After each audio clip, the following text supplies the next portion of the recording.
નમસ્કાર દર્શક મિત્રો, એચકે ન્યૂઝમાં આપનું હાર્દિક સ્વાગત છે। મહત્વના સમાચાર મળી રહ્યા છે સાબરકાંઠાથી। હિંમતનગર તાલુકાના ખેડાવાડા ગામે છોકરા ઉઠાવવાની શંકાસ્પદ ગેંગમાંથી એક ઈસમ પકડાયો। હિંમતનગર તાલુકાના ખેડાવાડા ગામમાં છોકરા ઉઠાવવાની શંકાસ્પદ ગેંગની હલચલ સામે આવતા વિસ્તારમાં ચકચાર મચી ગઈ હતી। સ્થાનિક લોકોની સતર્કતા અને ઝડપી કાર્યવાહીથી કોઈ અનિચ્છનીય બનાવ બનતા અટકી ગયો હોવાનું માનવામાં આવી રહ્યું છે। સ્થાનિક લોકોના જણાવ્યા મુજબ સ્વિફ્ટ ડિઝાયર કારમાં આવેલા કેટલાક શંકાસ્પદ ઈસમો છોકરા ઉઠાવવાના ઈરાદે ખેડાવાડા વિસ્તારમાં ફરી રહ્યા હતા। આ બાબતની જાણ થતાં દેદરોટા ગામના લોકોએ સાવચેતી દાખવી અને શંકાસ્પદ કારનો પીછો કર્યો હતો। પીછા દરમિયાન હિંમતનગર આરટીઓ ખાતે આવેલા નેમત કોમ્પ્લેક્સ નજીક સ્થાનિક લોકોએ કારને રોકી હતી। કારમાં સવાર 4 ઈસમોમાંથી 3 ઈસમો નાસી છૂટવામાં સફળ રહ્યા હતા, જ્યારે એક ઈસમને સ્થાનિક લોકોએ પકડી લીધો હતો।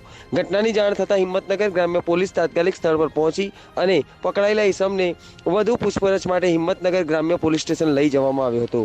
હાલ પોલીસ દ્વારા સમગ્ર ઘટનાની વધુ તપાસ ચાલી રહી છે। Sanjay Gandhi, HK news, Sabarkantha.